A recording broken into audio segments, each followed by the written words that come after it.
Hello, तो कैसे हैं मेरे वीर और वीरांगनाएं। होप सो सब बेहतर होंगे, शानदार होंगे, अपने सेशंस को एंजॉय कर रहे होंगे। मैं कमलेश रेड्डी, आपका फ्री मेंटर, अगेन आपसे रूबरू होने के लिए आ गया हूं। हमने मंथन सीरीज स्टार्ट करी थी और मंथन सीरीज में मैं कमलेश रेड्डी आपका फ्री मेंटर होने के नाते आपको सॉन्डर्स एनक्लेक्स से रूबरू करवा रहा था मैं। और यहां पर हम बात करेंगे बेसिकली कि सर एनक्लेक्स को क्यों पढ़ना चाहिए। एनक्लेक्स है वो किस तरह से मेरी मदद करेगी नॉरसेट को क्रैक करने में। क्यों आजकल के जो पैटर्न है, जो एग्जामिनर्स है, वो क्यों एनक्लेक्स को टारगेट कर रहे हैं।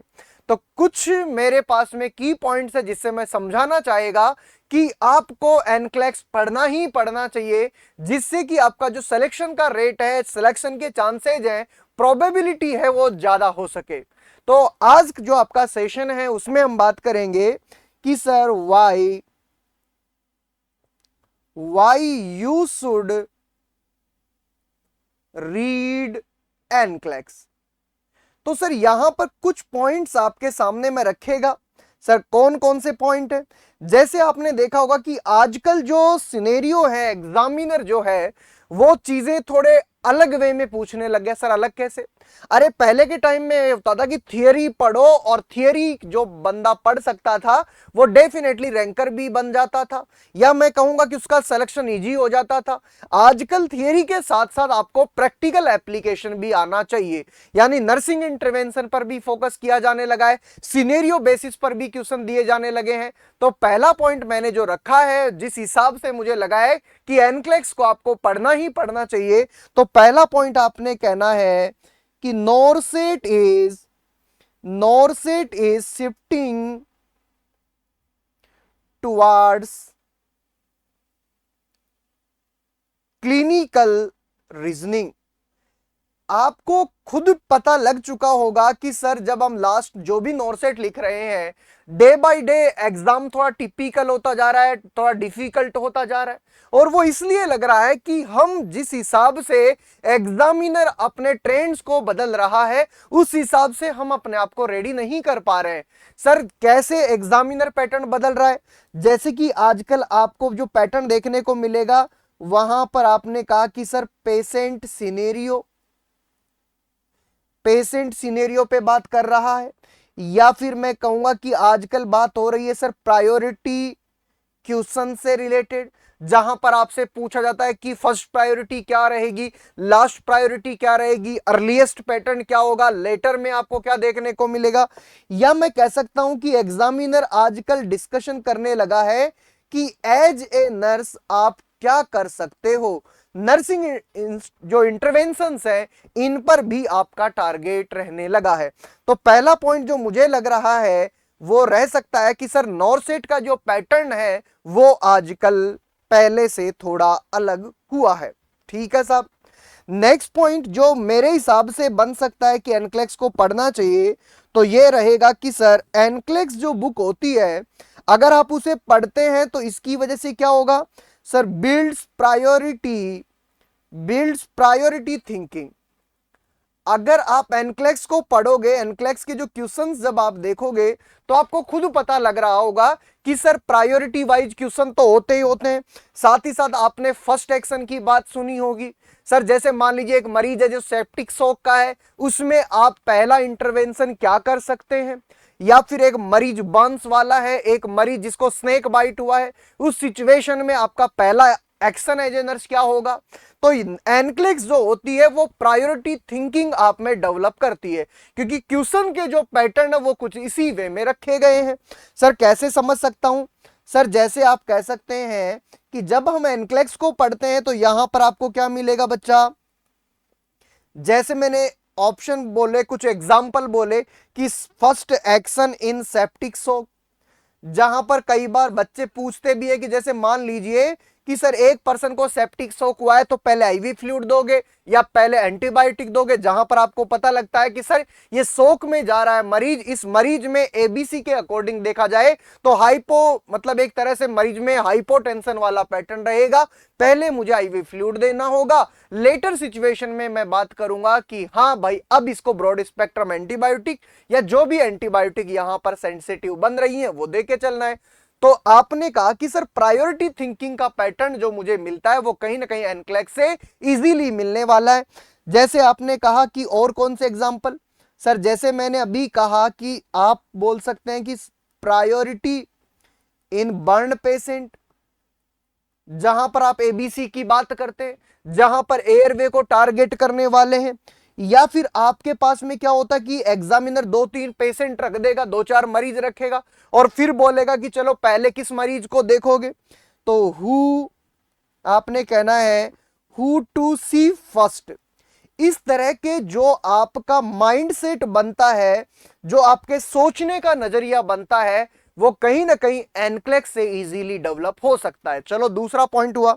सर और क्या होगा कि सर जब भी हम क्वेश्चंस करने बैठते हैं और जब आप एनक्लेक्स के क्वेश्चन करने लग जाते हो तो आपको वो ट्रिक्स मिलने लगती हैं जिससे क्वेश्चन का आंसर इजीली निकाला जा सके। सर कैसे? जैसे कि आपको एलिमिनेशन का पैटर्न यहां से देखने को मिलेगा, साथ ही साथ आपको जैसे एक्सेप्ट वाला पॉइंट हुआ, एक्सेप्ट वाला पॉइंट हुआ, वो समझने का पैटर्न आपको मिलेगा। या मैं कह सकता हूं जैसे सेलेक्ट ऑल दैट अप्लाई वाला पैटर्न हुआ। तो यहां पर आपने कहना है कि अगर आप एनक्लेक्स पढ़ोगे तो ये क्या करने वाली है बच्चा, इंप्रूव्स ट्रिकी एमसीक्यू सॉल्विंग। आपका क्वेश्चन का आंसर करने का जो तरीका है वो आसान बनाने वाली है। सर आसान बनाने में कौन कौन सी चीजें आपको ध्यान देनी है? जैसे सर मैं कह सकता हूं कि इलिमिनेशन वाला पैटर्न हुआ, आप इलिमिनेट करना सीख जाते हो जब एनक्लेक्स के डेटा आपके दिल और दिमाग में रहते हैं। साथ ही साथ आपको क्या करना, इलिमिनेट किसको करोगे सर, रॉन्ग ऑप्शंस को आप इलिमिनेट करना सीख जाओगे। और आपने कहा कि सर कई बार ऐसा होता है कि 2-3 ऑप्शन मिलते हैं और वो कहीं ना कहीं ठीक भी होते हैं, ऐसी कोई बात नहीं है कि बिल्कुल ही वो गलत हो। कई बार ऐसा होता है कि सर ये भी ऑप्शन ठीक है, ये भी ठीक है और ये भी ठीक है, पर मुझे किसी एक को चूज करना पड़े, वो भी एनक्लेक्स ऐसा करवा सकती है। तो आपने कहा कि चूज द बेस्ट आंसर, तो आपको इस तरह के पैटर्न मिले। या फिर आप कह सकते हैं कि sir priority questioning, priority questioning जो हम पहले भी बात कर चुके हैं। तो एनक्लेक्स जो होता है वहां से आपको कुछ डेटा अंडरलाइन करके देता है, हाईलाइट करके देता है, या मैं कह सकता हूं कि वहां पर प्रायोरिटी की बात करता है, अर्ली और लेट की बात कर लेता है। तो मैं कहीं ना कहीं जितना मैंने सीखा है कि एनक्लेक्स के क्वेश्चन सॉल्व करने के बाद में मेरी क्वेश्चन सॉल्विंग प्रैक्टिस बहुत अच्छी हुई है और मैं बड़े बड़े क्वेश्चन भी देखकर डरता नहीं हूं, उनको बस रीड करता हूं और आंसर ढूंढ लेता हूं। सर और क्या आपको लगा? सर नेक्स्ट पॉइंट मुझे जो नजर आया वो आपने कहना है नंबर 4 में आपने कहा कि सर ये क्या करती है, स्ट्रेंथन वीक एरियाज। जब आप एनक्लेक्स को पढ़ोगे तो कुछ सब्जेक्ट ऐसी हैं जिनको इन्होंने हाईलाइट किया है, जैसे कि जो एग्जाम ओरिएंटेड हमारे सब्जेक्ट रहती है, जैसे फंडामेंटल हुआ, एमएसएन हुआ, ओबीसी, पीडिया, साइकेट्रिक नर्सिंग, तो इनको इन्होंने अलग से जगह दी है। इन सब्जेक्ट के लिए आपको एक्स्ट्रा एक्सप्लेनेशन भी मिलते हैं। तो जब आप इनको पढ़ते हैं तो आपकी एनाटॉमी फिजियोलॉजी के साथ में एमएसएन वाला पार्ट, आपकी थिंकिंग और रीजनिंग वाला पार्ट भी साउंड बनाती है। तो कहा कि सर यहां पर आपको जैसे एमएसएन का पॉइंट मिलेगा, सर यहां पर आपको जैसे साइकेट्रिक जो मेरा फेवरेट सब्जेक्ट है, साइकेट्रिक नर्सिंग के बारे में डेटा मिल सकता है। इवन आपको क्रिटिकल केयर वाले जो अलग से चैप्टर बताया गया है, जहां पर जैसे बर्न्स हो गया, या मैं कह सकता हूं कि और क्रिटिकल चीजें जो आपकी रहेंगी, उनमें एज ए नर्सिंग आप क्या कर सकते हैं, उन चीजों को भी टारगेट किया गया है। तो एनक्लेक्स पढ़ने के साथ साथ आपने ये कहा कि जब आप एनक्लेक्स पढ़ोगे तो कुछ एरियाज आपके डेफिनेटली स्ट्रॉन्ग बनने वाले हैं। नेक्स्ट, जब आप एनक्लेक्स के सारे क्वेश्चन कर लोगे मेरे साथ रहते हुए, तो एक टाइम बाद आपको लगेगा कि ये मेरे लिए कहीं ना कहीं टाइम बचाने का काम भी कर रही है, time saver, save time during exam. Sir exam के टाइम में कैसे ये टाइम बचाने वाली है, चलो ये भी आप देखते हैं। सर जैसे मैंने कहा कि जब भी आपके साइकेट्रिक से रिलेटेड ही कोई पॉइंट आ जाए, जैसे जब भी बात आती है मेंटल हेल्थ नर्सिंग की, जब भी बात आती है बच्चा मेंटल हेल्थ नर्सिंग, तो आपके पॉइंट एक दिमाग में आ जाना चाहिए कि सेफ्टी इज द प्रायोरिटी। जब बार बार आप इस सब्जेक्ट को पढ़ोगे तो देखना कि कहीं ना कहीं एग्जामिनर जो है वो जानना चाहेगा कि सर नर्सिंग में जब मेंटल हेल्थ नर्सिंग की बात करेंगे, अगर मरीज जो है वो खुद सुसाइडल थॉट के साथ में है तो मरीज की सेफ्टी करोगे। एक मैनिक पेशेंट है, किसी पर कोई पत्थर फेंकने लग रहा है तो दूसरे लोगों की सेफ्टी है। तो मेंटल हेल्थ नर्सिंग का जब एरिया आप पढ़ोगे तो आपको सेफ्टी के बारे में पता लगेगा। आप कहीं ना कहीं जैसे सुसाइडल रिस्क जो वाला पॉइंट बनेगा उनको कहीं ना कहीं आइडेंटिफाई करना सीख जाओगे। तो यहां पर जैसे ही डिजीज आई उसके हिसाब से एक बेसिक आइडिया आपके दिल और दिमाग में डाल देता है एनक्लेक्स। ऐसे ही जब आप बात करें कि इमरजेंसी से रिलेटेड कोई पॉइंट रहेगा तो आपको डायरेक्टली सोचने पर मजबूर कर देगा कि एयरवे ब्रीदिंग सर्कुलेशन पर ध्यान दिया जाए।